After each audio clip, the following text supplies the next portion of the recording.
Bienvenue dans Pépins et Vitamines, le podcast qui presse la vérité sur le bien-être au travail, le management humain et la cohésion d'équipe. Je suis Jade, copilote en structuration et productivité, et ici on parle vrai. Des galères, des réussites, mais surtout des solutions pour remettre du peps, du sens et de la clarté dans ton quotidien pro. Alors prêt à transformer tes pépins en vitamines? C'est parti pour le shot d'énergie du jour.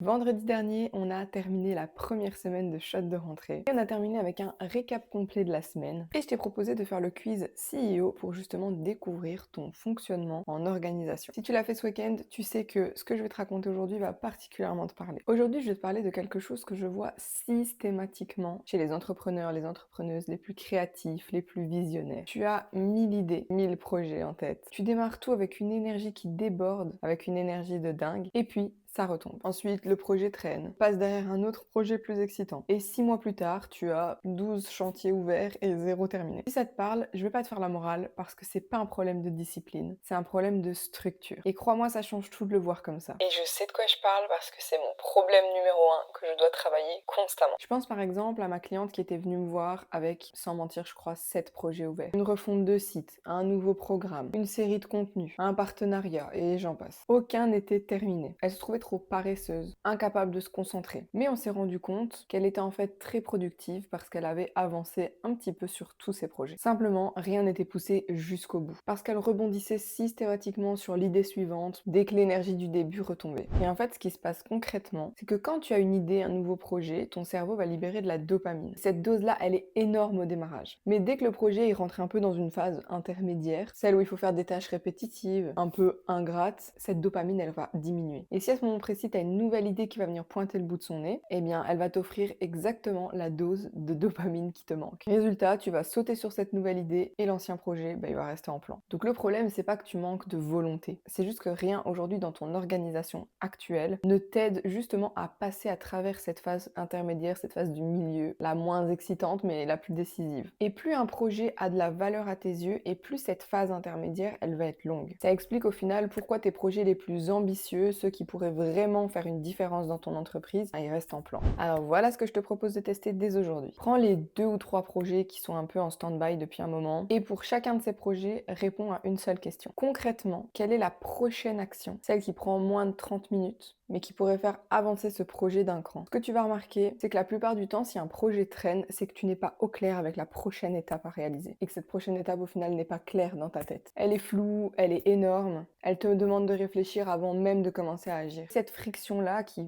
d'apparence peut paraître minuscule, en fait elle va te suffire à passer à un autre projet qui te plaît plus, plutôt que d'affronter le flou qui est dans ta tête. Une fois que tu as identifié cette action précise pour chaque projet, mets-la dans ton agenda cette semaine. Un vrai créneau. Prends rendez-vous avec toi-même avec cette action. Si tu veux aller plus loin, fais cet exercice à voix haute ou par écrit. Nomme le projet, nomme l'action, nomme le jour et l'heure. C'est une précision qui peut un petit peu sembler exagérée, mais c'est précisément ce niveau de détail qui fait la différence entre une intention qui reste dans ta tête et une action qui se produit vraiment. Et pour ma cliente aux 7 projets, on a fait exactement comme ça. Pas de grands bouleversements, de grands changements, mais juste une action précise par projet placée dans son agenda. Et en une semaine, elle avait déjà débloqué 4 projets sur les 7, si je me souviens bien. Simplement parce que ce flou avait disparu. Alors c'est pas un exercice qui va miraculeusement tout changer par rapport à tes projets qui sont en cours, inachevés, mais en tout cas, c'est la première brique et la première étape pour sortir du flou et pour avancer sur tes projets. Et dans les prochains jours, on va aller encore un petit peu plus loin, notamment sur comment savoir si un projet mérite d'être terminé et quand est-ce que c'est mieux de l'arrêter proprement plutôt que de le laisser pourrir dans un coin. Et petite pause parce que j'ai oublié de préciser quelque chose, mais tout ce qu'on vient de voir aujourd'hui, ce n'est qu'une partie infime de tout ce que je travaille avec mes clientes. Donc si tu veux qu'on analyse ta situation personnelle en détail, je te laisse le lien en description pour réserver un appel découverte. Et du coup, on se retrouve demain pour l'épisode 7 qui s'intitule « Le vrai coup de dire oui à tout ».